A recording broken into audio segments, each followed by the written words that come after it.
nós estamos cultuando a Ti nessa tarde, louvando o Teu nome, porque o Senhor tem nos chamado, Pai. E não é por nossos méritos, não é pela nossa capacidade, mas é pela Tua bondade que o Senhor tem nos chamado.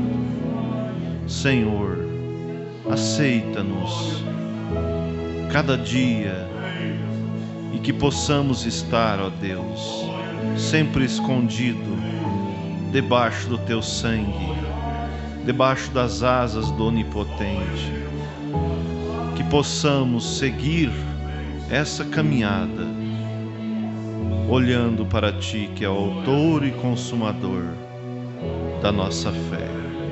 Receba nossos louvores e nos abençoe no momento da meditação da Tua palavra, e que cada um dos Teus filhos sejam abençoados, recebam aquilo que precisam, em nome do Senhor Jesus Cristo.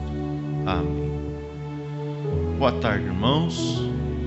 Que a graça do nosso Senhor Jesus Cristo esteja sempre com cada um. Eu quero convidar vocês para nós ler o primeiro livro de Reis,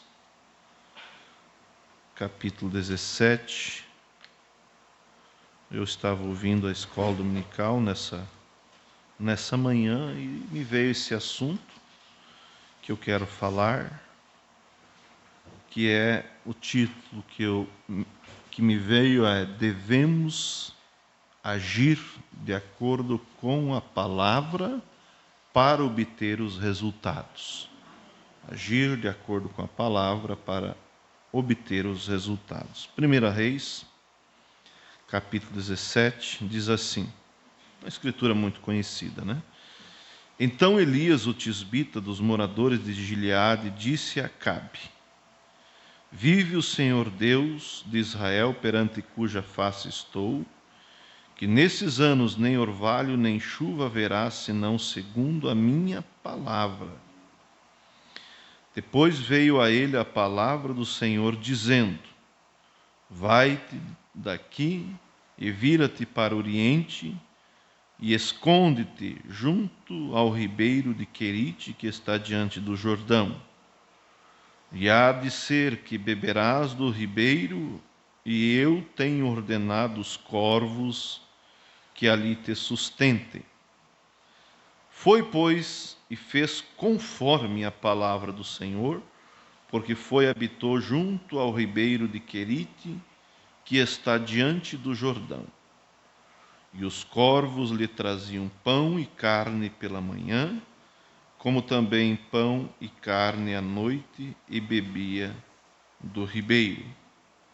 E sucedeu que, passado dias, o ribeiro se secou, porque não tinha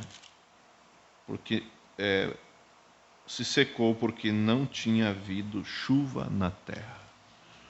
Santo Deus, a Escritura, ó Deus, é o nosso absoluto e é por onde nos norteamos, ó Pai, e que o Senhor venha abençoar a cada um, encorajar a prosseguir como vencedor, não como derrotados, mas como cada um de nós como vencedores. Em nome do Senhor Jesus Cristo pedimos. Amém. Pode assentar, irmãos. Me veio esse título enquanto eu escutava o pastor Daniel. Ele ia usando esses personagens para trazer a escola, e então me veio de falar nessa tarde, né? Agir de acordo com a palavra para obter os resultados.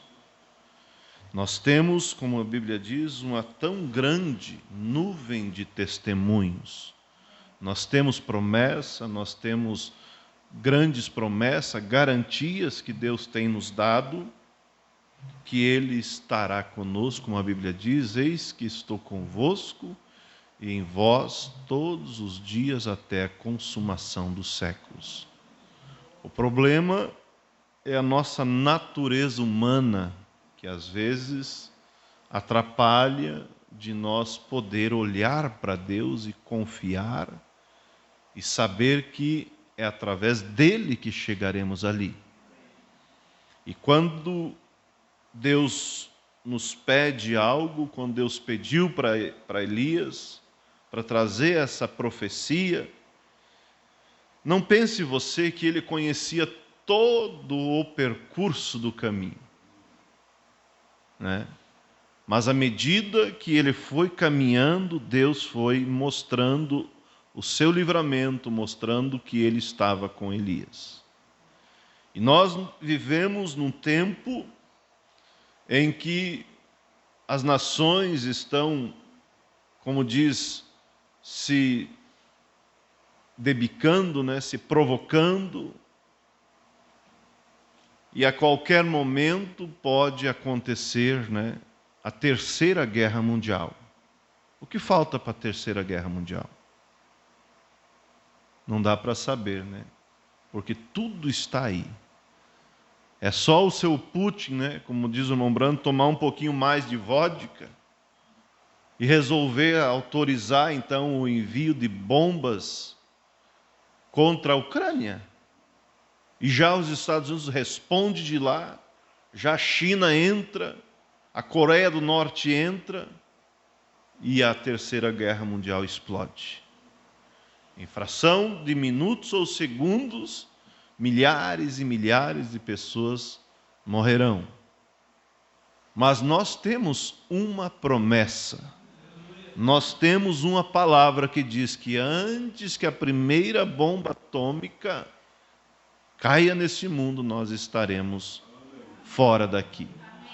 Agora, é claro que nós temos que saber que é antes que a primeira bomba atômica da Terceira Guerra caia, né? Não como caiu em Hiroshima, em Nagasaki, que foi algo isolado. Mas eu creio que quando eles dispararem, a primeira, a segunda já vem, a terceira. Você veja qual é um efeito dominó. Do lado está o comunismo, está a esquerda, do outro lado está a democracia, a direita, né? E os países se apoiam, independente se o outro não vale nada. Como a Venezuela, né? Um país que tem sido massacrado por aquele ditador, pessoas morrendo de fome, mas para a esquerda não importa, desde que seja esquerda também eles apoiam, a Rússia apoia, a China, e aí tantos outros apoiam. E aí os Estados Unidos vai com cautela para entrar para não sofrer retaliação. E aí nós vemos o caos que chegou na Venezuela e muitos dizendo, temendo, né? Eu não creio que isso vai acontecer, nós temos que crer coisas boas, né? Não creio que o Brasil vai entrar nisso, mas conforme nós vemos, também está indo para um lado perigoso. Mas aí é onde nós temos que olhar para a palavra de Deus. Olhar e ver quem nós somos. Ah, mas a ruína vai vir, a fome vai vir, isso vai vir, aquilo vai vir. Se Elias tivesse essa preocupação, se Elias agisse dessa maneira, ele não servia para ser o servo de Deus. E lembre aquilo que eu disse, que ele não viu todo o caminho, mas conforme foi caminhando, Deus foi provendo. Deus foi provendo, e ele foi então caminhando.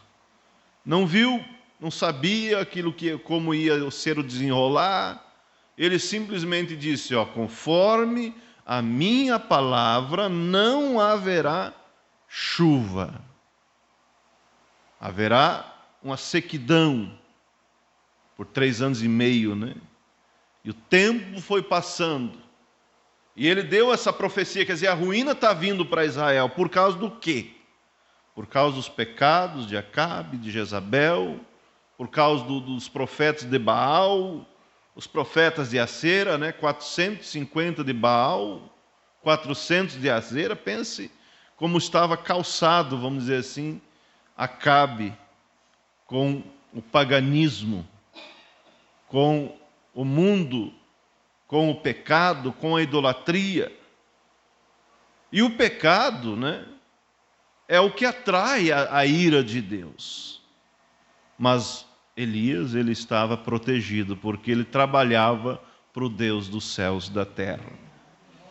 Ele era um agente de Deus, e assim eu e você, que temos agido, ouçam agora, agido de acordo com a palavra, não de acordo com a meia palavra, 80%, 90%, mas de acordo com a palavra. Nós estamos resguardados por nosso Deus. Vamos dizer, estamos resguardados por nosso chefe. Veja que aonde lemos, e nós vamos tomar alguns outros exemplos, ele foi e profetizou. E agora, Senhor, a coisa vai apertar aqui. Mas Deus disse, não, Elias, faz o seguinte, vai para o ribeiro de Querite, que você vai beber da água do rio, e eu vou te mandar os corvos que levem pão e carne. Você veja que Deus não trabalha, Ele não precisa trabalhar de acordo com a lógica. Vamos dizer, de acordo com a nossa mente humana. Ele trabalha da maneira que Ele deseja trabalhar. E lembrando que Tiago diz que Elias, ele era um homem sujeito às mesmas paixões que nós. Lá antigamente, quem era o agente de Deus? Era Elias, era Eliseu, era Micaías, era Josafá, era essa gente. E hoje quem é que estão representando e caminhando de acordo com a palavra de Deus? Somos nós, pela graça de Deus. Mas Deus ordenou ele e disse, vai para o ribeiro de Querite, que você vai beber da água, já vai até por lá, né? Vai ter água por lá, e eu vou ordenar os corvos para que levem pão e carne. Se Elias fosse questionar, ele dizia, Senhor, mas você não podia mandar uma pomba, alguma coisa diferente? Como é que eu vou comer uma carne do bico do corvo? Não importa. Aquela carne estava completamente sadia. Aquela carne não havia nenhuma, vamos dizer assim, nenhuma contaminação. Você veja que Deus não precisa agir da lógica, mas Ele também age de acordo com a natureza que Ele criou. Quem era mais, vamos dizer assim, nesse caso, mais indicado para levar carne? Vamos dizer, o corvo.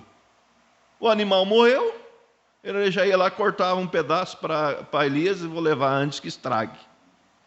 E Elias comia, quem sabe 1, 2 dias. De manhã o corvo levava um pedaço, à noite de novo, e ele se alimentava daquele alimento que Deus proveu. Mas chegou a hora, né, mais para frente, nós vemos nas Escrituras que chegou a hora que o riacho começou a secar. Vamos dizer, chega a hora que a saúde começa a definhar. Chega a hora que a velhice, né, a saúde, isso, aquilo, começa a definhar. Momentos de vales que nós passamos, mas é nesse momento que nós olhamos para a palavra de Deus. Não te deixarei, não te desampararei. Eu vou, mas eu volto, eis que eu estarei convosco em vós todos os dias, até a consumação do século. E tudo que pedirdes a Deus em meu nome, eu enviarei, recebereis. Então é nessa hora que nós temos que saber que estamos olhando para a promessa de Deus. Por isso, nós devemos viver de acordo com a palavra. E é isso muitas vezes o problema. A pessoa vive de acordo com aquilo, às vezes que convém, aquilo que, vamos dizer que é o ponto forte, mas existe também aquilo que às vezes nós não damos conta. Mas será que nós vamos então continuar, quer dizer, devendo nessa parte? Não. Se nós decidimos de viver de acordo com a palavra, Deus irá nos dar o escape. Por isso, irmãos, eu quero falar aqui, não somente usando a história bíblica, mas aplicando. Porque isso é para nós. E cada um de nós, como a Bíblia diz que ninguém conhece o homem a não ser o Espírito que está no homem. Ninguém conhece a mulher a não ser o Espírito que está nela. Há certos pontos que, às vezes, quando é uma fraqueza, você está lutando, vamos dizer assim, já é meio caminho andado. Ou mais de meio. Mas quando é uma incredulidade, aí eu digo que é meio caminho para trás. Aí é meio caminho para trás. Bom, eu quero falar um assunto que está aqui, eu estou segurando, mas eu quero falar. Dízimo e oferta. É Bíblia? Não é. Às vezes nós deixamos de falar, porque falamos uma vez, e acabamos, quer dizer, nos retraindo de falar. A denominação tem ido para um extremo, e aí a tendência nossa é ir para o outro extremo. Dízimo e oferta. A Bíblia diz em Malaquias 3, eu não tinha pensado em falar sobre isso. A Bíblia diz em Malaquias, 3, que Deus diz assim: vós me roubais toda a nação. Toda a nação. E vós dizeis: em que te roubamos? Nos dízimos e nas ofertas. Com maldição sois amaldiçoados, porque me roubais a mim, diz o Senhor. Então, isso faz parte da palavra ou não faz? É a palavra de Deus. É a palavra de Deus. Agora, quando a pessoa tem uma fraqueza e luta, Deus dá força. O ministério está aí para ajudar. Mas quando daí a incredulidade, daí não tem mais o que fazer. E existe, quer dizer que para Deus sempre tem o que fazer. Deus converte o incrédulo também, né? Ele converteu, o discípulo, que não cria. Como é que é o nome dele ainda? Tomé, né? E aí nós tínhamos, É que está gravando, não dá para falar. Vamos para frente. Mas Deus converteu Tomé. E Deus ainda converte. Desde que nós diga: Senhor, não me deixe ser incrédulo em nenhuma parte da tua palavra. Mas existe aquelas pessoas que são, quer dizer, inteligente para, na verdade, desdobrar as Escrituras. E tem. Eu não olho isso porque eu não tenho estômago.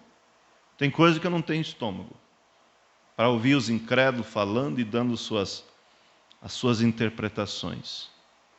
Mas aí aqueles que vêm, por certo, não teve, vamos dizer assim, a graça para ser um crente, então é um incrédulo. Aí eles vêm e dão todas as explicações para dizer que o dízimo não vale hoje no Novo Testamento. Eu não sei se eu dei esse estudo aqui, acho que já dei, E eles vêm e mostram: sim, dízimo, sim, é lá no Velho Testamento, sim, tinha, porque está aqui, Malaquias fala, abertamente. E não era dinheiro, era alimento. Mas era um momento que eles viviam da troca. O que plantava milho ia lá e trocava com aquele que criava gado. E o que criava o gado, agora ele tinha um milho para poder alimentar o gado. E aquele que que plantava milho, agora ele tinha carne. E assim eles tinham essa maneira de comércio naquela época. E tinha também moeda. Tinha assim também. Mas eles vêm e dizem, não, é isso, é aquilo.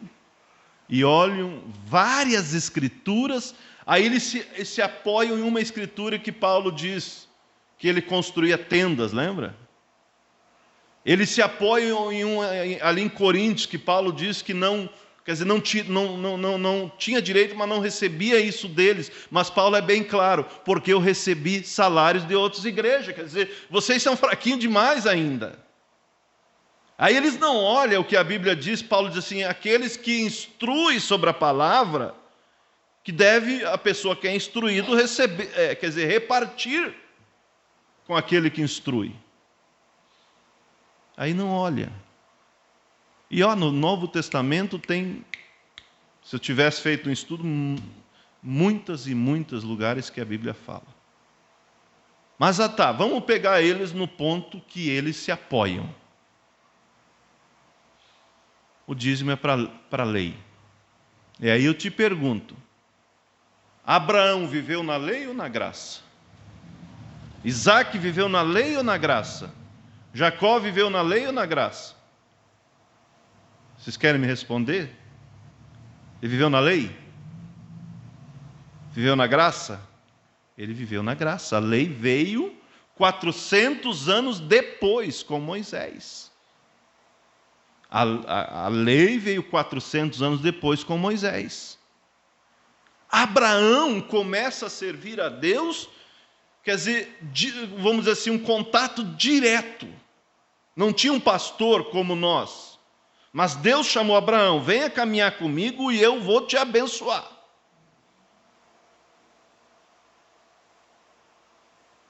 E ele começou a caminhar com Cristo, com Deus. Mas quando, eu saí da minha linha, mas vamos aqui.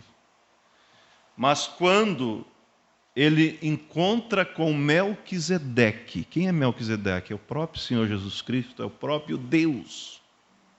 Ele recebeu de Melquisedeque pão e vinho, não é verdade?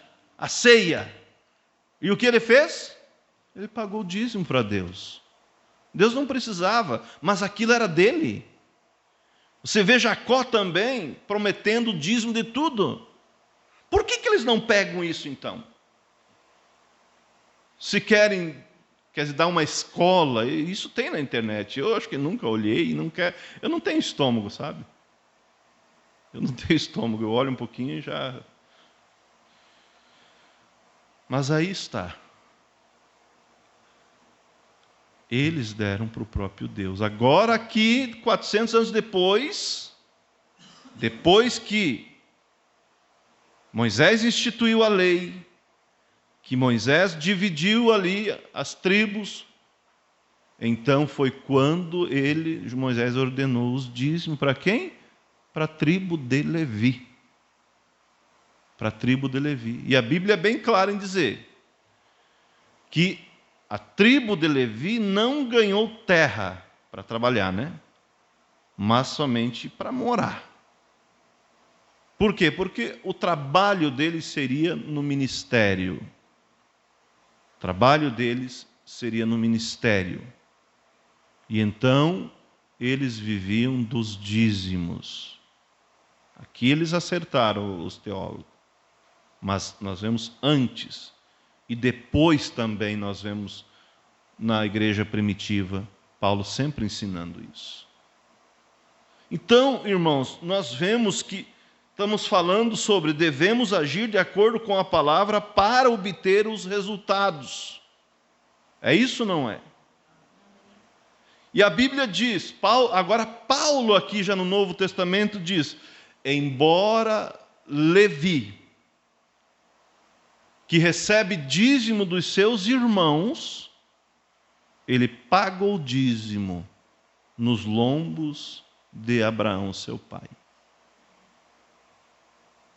Porque, em outras palavras, é como recebe se não pagou, mas ele pagou nos lombos de Abraão. Então, eu sei que vocês são uma igreja, graças a Deus, madura, mas às vezes é bom, quer dizer, saber também para o dia que alguém, que você esbarrar com um vídeo desse e acabar sendo curioso, que não é certo, né? Nós temos bastante pregação no YouTube. Ou alguém porque eles vêm.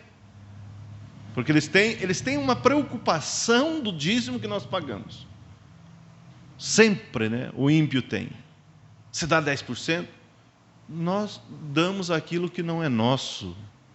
É de Deus.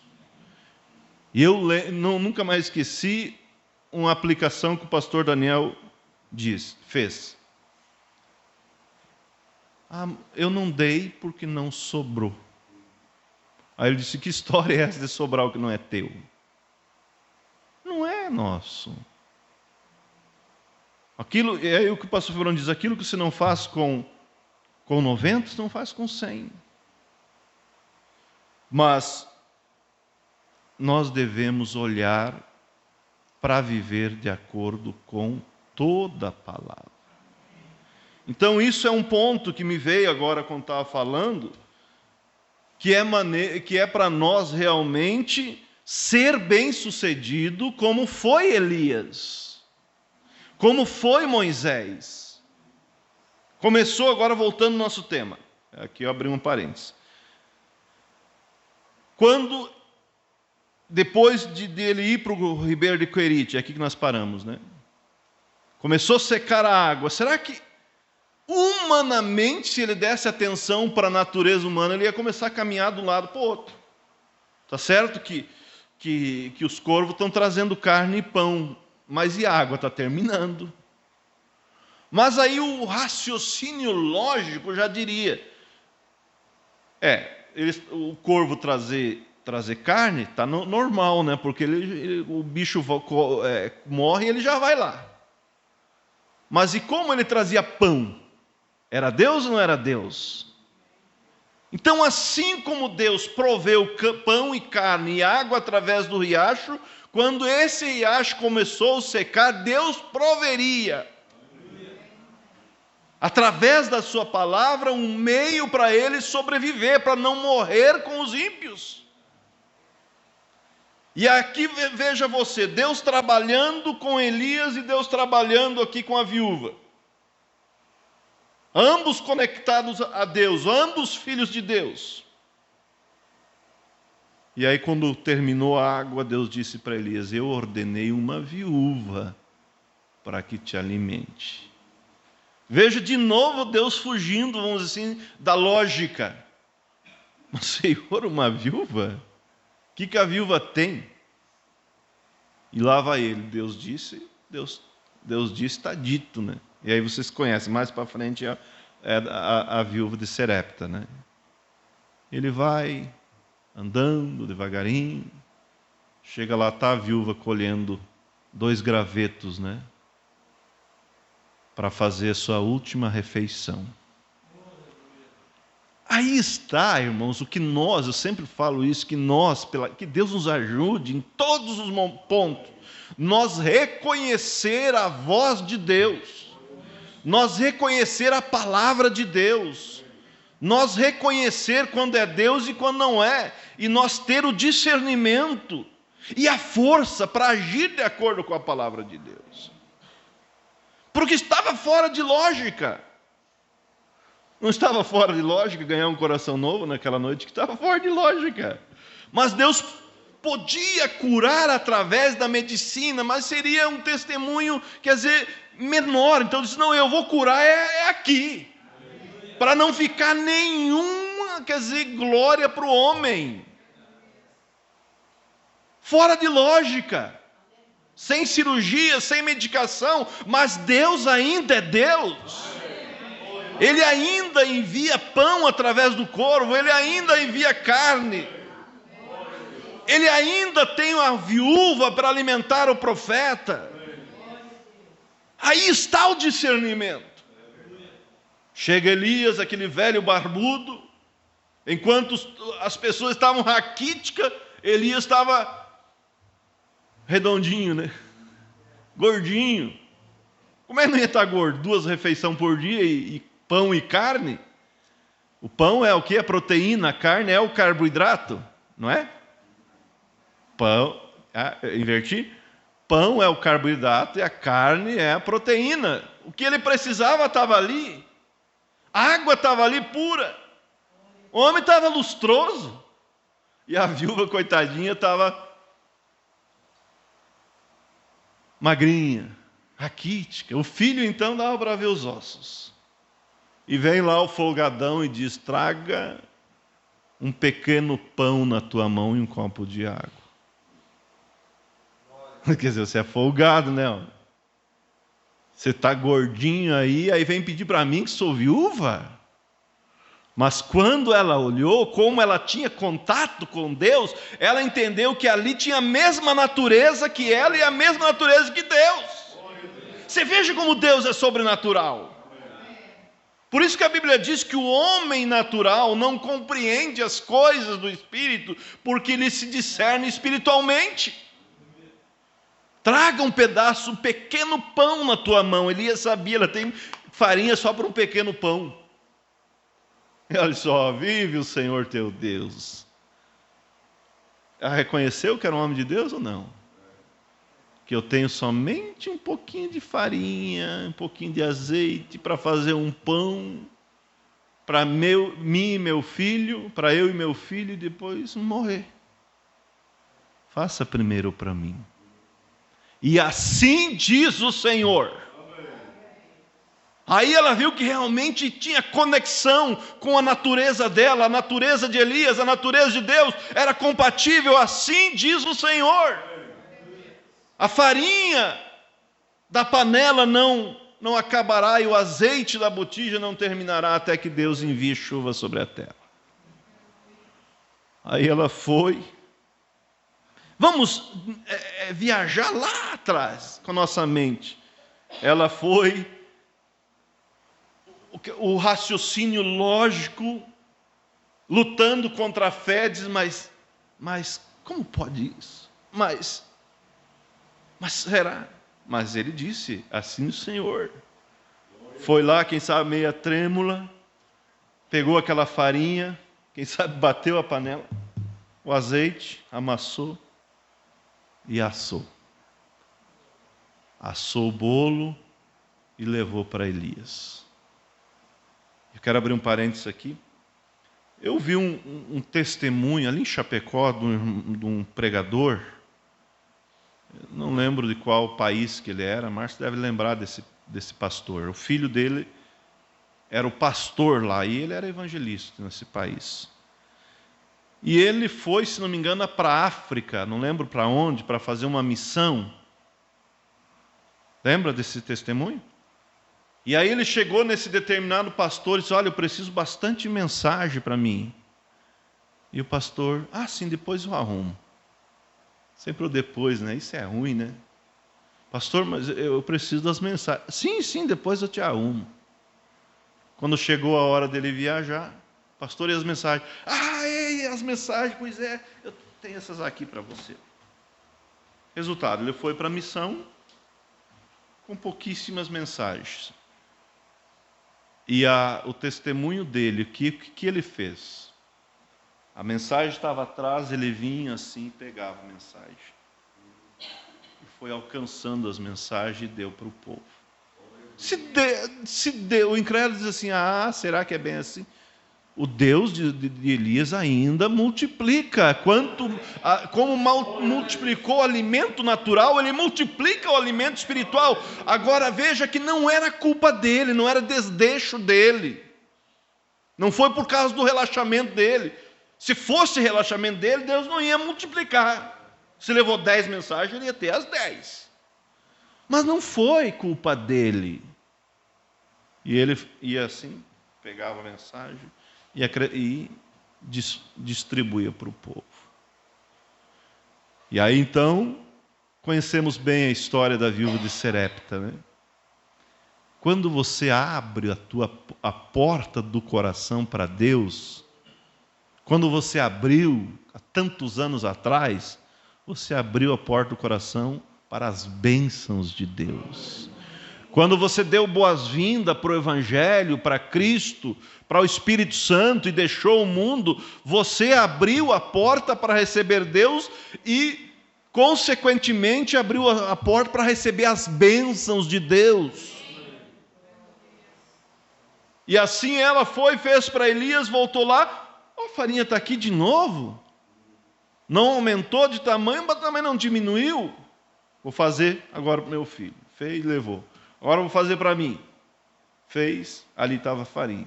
Vamos fazer um lanche, Elias? Vamos. Ali tinha. E eles puderam se alimentar.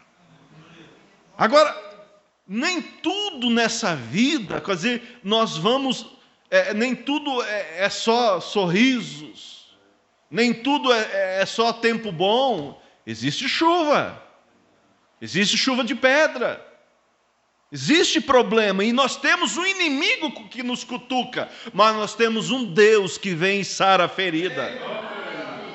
O diabo vem com a enfermidade, Deus vem com a cura.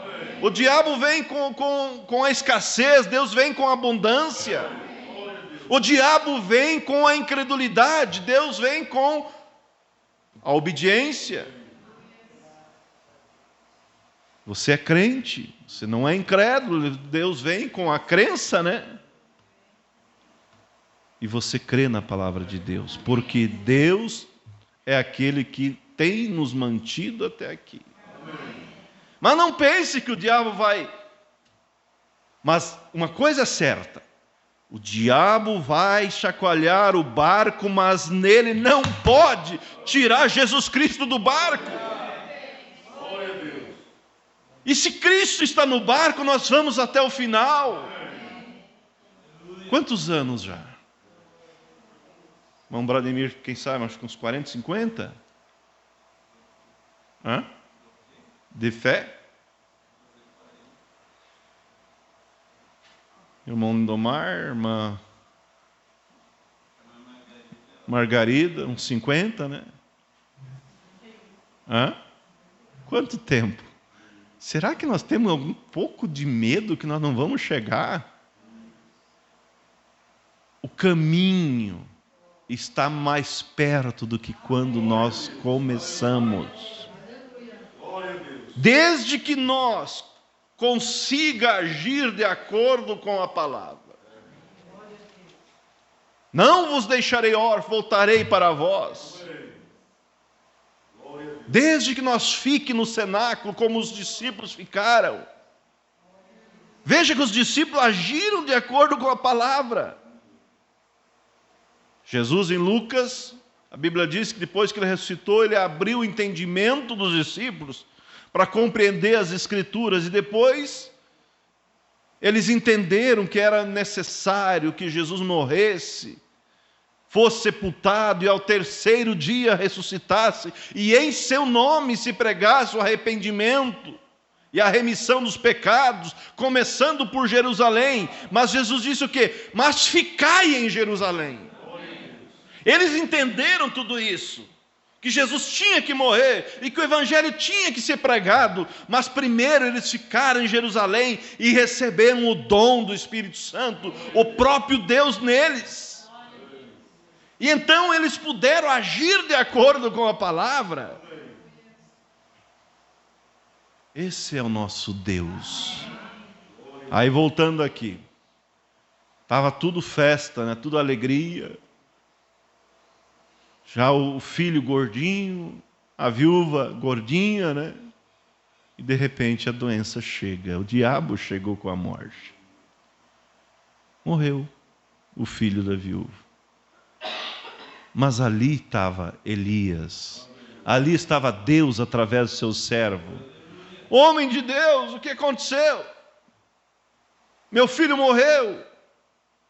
E Elias orou, e o filho reviveu, e ele veio e trouxe o filho vivo para ela. Ela disse: agora realmente sei que tu és um servo de Deus. Então, irmãos, que nós possa olhar esses bons exemplos e saber que nós temos um Deus, que nós temos promessa. Quando Paulo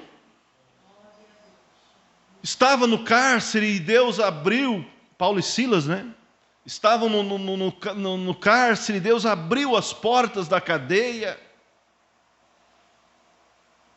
E então O guarda ali pensou, todos fugiram. Amanhã é na certa, né? Vou ser assassinado. Então já vamos adiantar a coisa. Porque a lei era dura, né? Tirou a espada para se matar. Aí ali estava o homem de Deus. Não faça tal mal a você, não. Nós estamos todos aqui. Veja o porquê que as portas se abriram. Porque Deus precisava salvar o carcereiro.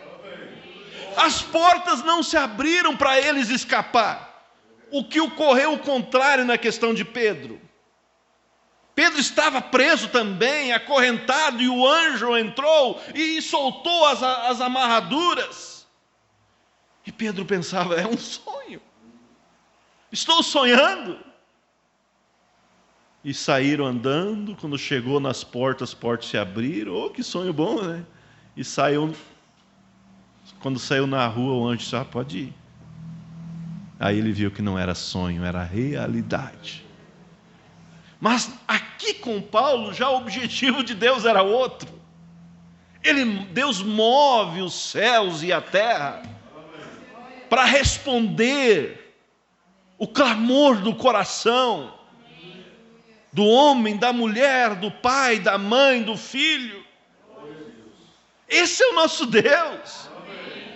Não faça isso, não se suicide, nós estamos aqui. Aí ele olhou e disse, não, é bom demais para ser verdade. O que eu devo fazer para ser salvo? Creia no Senhor Jesus e será salvo tu e a tua casa. E quando eu creio, eu obedeço. Quando eu creio, eu ajo de acordo com a palavra. Quando eu creio, eu sei que Deus me dá aquilo que eu desejo. Quando eu creio, eu sei que a natureza de Deus é salvar. Então eu intercedo pelos meus, eu requero os meus. E nem que seja na última hora. Se nós crer. Agora, se nós não crer, criei filho para o mundo. Não era isso que eu queria, nós não criamos filho para o mundo. Nós criamos para Deus. Então que Deus nos ajude, teria muitos outros exemplos, mas aqui está bom, né? Aqui está bom, porque o recado é esse, agir de acordo com a palavra para obter os resultados. E quando você age de acordo com o desejo de Deus, vamos mais um pouquinho à frente, você obtém sim aquilo que você nem menos esperava. Aí pensa você, Eliseu, e Geazi, naquele solão não tinha carro com ar-condicionado, não tinha carroça, não tinha nem mesmo um cavalo ali, mas eles caminhando, ou mesmo que ele tivesse um bom cavalo naquele solão, né? Que a Bíblia não relata, né? Porque cavalo e carroça já tinha naquele tempo, né? Mas carro, ar-condicionado não tinha.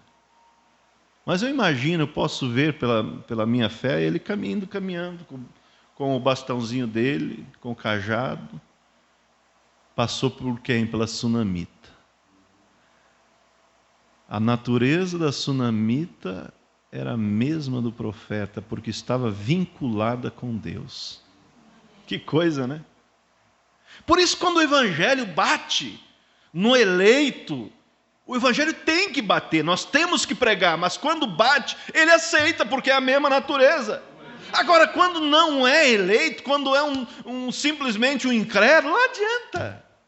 Pode prometer que vai na igreja, vai nada. Vocês viram como é que é a coisa? Como Deus é glorioso?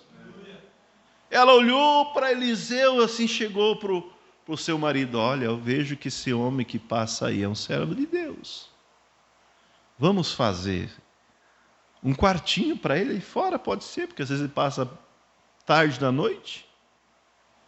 Botar um banco, uma cama, uma mesinha, uma água, um alimento, e quando ele passar, ele simplesmente chega, dorme, descansa, e depois ele pode ir. ela abriu a porta para Deus e recebeu a bênção de Deus. E quando ela fez isso, Eliseu, quem sabe, se refrescou, comeu, tomou a água, deu uma boa cesteada. E aí ele chama Geazi e diz: veja o que nós podemos fazer por ela. Ela foi tão boa. Quer dizer, eu tenho crédito lá em cima. O cristão tem crédito. Vai lá, Geazi, porque eu tenho crédito lá em cima.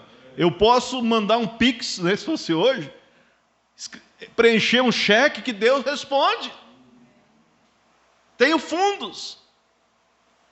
Pergunta para ela o que ela precisa. E Geazi foi lá e perguntou assim: não, está tudo bem, não precisamos de nada. Habito entre o meu povo, está tudo tranquilo. Daí Geazi disse: mas eu vi que ela não tem filho. E o seu marido já é velho. Então disse Eliseu: diga a ela que segundo o tempo da vida, quer dizer, 9 meses, né? Ela abraçará um filho. Que prazer, né? Pensa você. Já o esposo era velho, ela por certo não era muito nova também. Recebeu o filho. Mas a adversidade, como eu disse, como o diabo, ele chacoalha, né? Ele balança a água, ele traz o vento, ele traz a morte, ele chacoalha o barco, mas como eu disse, mas não pode tirar Jesus Cristo de dentro do nosso barco. Ele tumultuou a vida da sunamita, mas não pode tirar aquela comunhão com Deus, aquela fé. E o filho morreu. Mas ela sabia o que fazer. Eu vou até o profeta. Veja, e o profeta, ele nasceu sobre um ministério, ele tem um dom de Deus se revelar a ele. Como o profeta irmão Brano ensina que o subconsciente e o consciente, né, são muito próximos. Eles não precisam dormir para ter um sonho. Deus mostra visões. Como diz o irmão Brano, não tem como você dizer para mim, sonhe um sonho. Eu não posso. E não tem como também ele saber se Deus não falou. Lá vem a sunamita, por certo, com o rosto de abatida, naquele sol, e ele já olhou e disse: não, alguma coisa não está bem. E Deus não me revelou. Vai lá e pergunte se vai bem com o esposo, se vai bem com o filho. Geazi foi lá e perguntou, ela disse: tudo vai bem. Por quê? Porque ela tinha encontrado o local aonde ela sabia que receberia a resposta. Deus não tinha mostrado para o profeta. Quer dizer, vou descer fazer o quê se Deus não mostrou nada? Disse para Geazi: desce lá e coloque meu bordão em cima da criança. Ela disse: não, eu não vou te deixar não. Você tem que descer. Geazi foi na frente, colocou o bordão, mas o menino não ressuscitou. Ele vem com os olhos: botei, não adiantou nada. Aí o profeta foi, e veja que a vida dela, quer dizer, a vida de intimidade com Deus, colocou o servo de Deus em apuro. Porque ele precisava ter acesso a Deus através do dom para trazer de volta a bênção para aquela sunamita. Por quê? Porque ela abriu a porta para Deus. E como eu disse, quando você abre a porta para Deus, você abre a porta para as bênçãos de Deus. E quando as pessoas abrem a porta para Satanás, elas abrem a porta para a maldição. Vão nessas feitiçarias e coisas, voltam de lá muitas vezes pior. Então, simplesmente, Eliseu deitou sobre a criança, colocou as mãos nas mãos, os pés, aqueceu a criança e a criança voltou à vida. Terminando, contar uma história bem conhecida da nossa parte. Esses dias questionei a mãe. Nós sempre, desde criança, desde que a gente se conhece por gente, Nós sabíamos que lá no finado avô tinha o tal de batedor. Um espírito que atormentava eles. O que era o batedor? Era um espírito, um diabo, né? Que incomodava. Tirava a coberta dele. Apagava a vela, aquele tempo era vela, né? Apagava a vela, derrubava da cama. Se um dia você tiver a oportunidade de falar com a mãe, pergunte que ela vai contar. Ou com o tio Maximino, que sabe também. O tio Maximino casou com a irmã da mãe e morou um tempo lá. E aí, aquele batedor, até que o finado avô morreu, e mais para frente, ainda depois, quando o tio Maximino foi morar na casa, ainda o batedor estava lá, fazendo seus shows, né? E ele conversava. Não verbalmente, porque era mudo, né, segundo a mãe. Aí perguntava para ele uma coisa, quando era positivo, quando era negativo, na parede, né? E assim aquele bicho incomodando. Mas quando a mãe e o pai dormiam lá, o batedor não vinha, porque Deus agora estava ali. Aí esses dias, não faz muitos dias, eu perguntei para a mãe, né, para ela me recontar, para me relembrar. Eu digo, mãe, por que será que aconteceu isso? O finado pai andou indo nos curandô, essas coisas de feitiçaria, eu creio. Por causa disso, por causa da saúde, né, dele, da tia Tere, e desde então não recebeu nada e só recebeu incomodação. E depois de morto, né, segundo contam, ele encarnou. Agora, se era ele, eu não sei, mas a voz era dele. Podia ser ele, podia ser um diabo também. Sei que encarnou na minha tia, e aí falou que estava num lugar ruim, falou sobre o revólver dele, não sei o quê, pediu para pegar uma galinha preta e fazer não sei o que, não lembro mais, mas isso são coisas que a gente se criou ouvindo. Então, por que eu estou contando esse testemunho? Para você ver o lado negativo e o lado positivo, o lado de Deus e o lado do diabo. Abriu a porta para o diabo, abriu a porta para a maldição. E se tivesse tido a graça de ter a humildade, a submissão, não teria passado por isso. Porque no início que a mensagem veio, ele chegou a se batizar. Mas não teve a revelação. Não largou do maldito do cigarro. E quando foi repreendido pelo pastor, sabe o que ele disse? Onde eu finco um prego, ninguém arranca. Quer dizer, ninguém me manda. Está com o prego fincado lá. Até onde sabemos, né? Que coisa, né? Que Deus tenha tido misericórdia, né? Que a gente tem, quer dizer, a lógica, mas vamos crer que Deus teve misericórdia dele na última hora e ele foi salvo? Muitas vezes melhor. Mas a mãe não tem muita esperança, não. Por isso, irmãos, vamos agir, olha que título, né? De acordo com a palavra para obter os resultados. Vamos ficar de pé? Vamos orar. Senhor nosso Deus, nós te agradecemos pela fé que o Senhor nos deu, por o Senhor falar conosco, Pai, através da sua palavra. E o que eu peço, eu particularmente, que o Senhor não me deixe ser negligente, preguiçoso, mas que nós possamos sempre estar com os nossos ouvidos atentos para ouvir a Tua palavra através dos Teus servos, para ler as mensagens que ficou gravada do nosso irmão Brana, para ler a Bíblia, para sempre nós estar em comunhão, em contato contigo, para que possamos, ó Deus, ser alimentado e alimentar o Teu povo, Pai.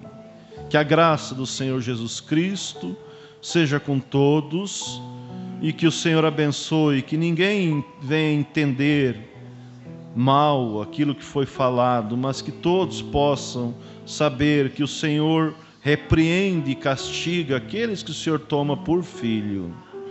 Que o Senhor possa, ó Deus, pôr a tua graça, a bênção, a força, a determinação em cada coração para agir de acordo com a tua palavra, com uma vida mergulhada em ti. Quanto mais nós se achegamos ao Senhor, nós receberemos mais do teu Espírito Santo.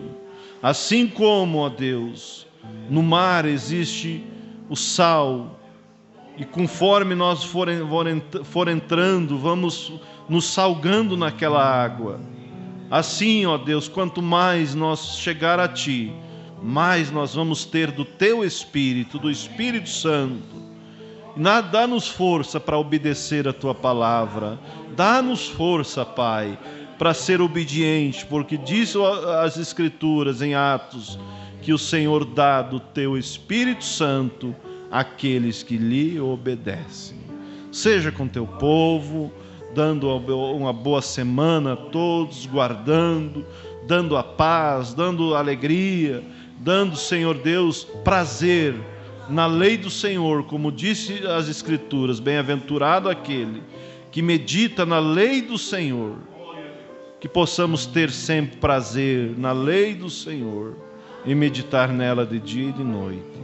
Cubra-nos com teu sangue, abençoe teu povo, Pai, aqui em todos os lugares, ó Deus, que nós pastoreamos, e não somente os nossos, mas a todos os teus filhos. Ó Deus, nós intercedemos pelos teus filhos. Cuida de cada um dos nossos irmãos, Pai. Agora leva-nos em paz, guardado, dando uma boa noite a todos e um bom dia, uma boa semana a cada um de nós. Em nome do Senhor Jesus Cristo. Amém.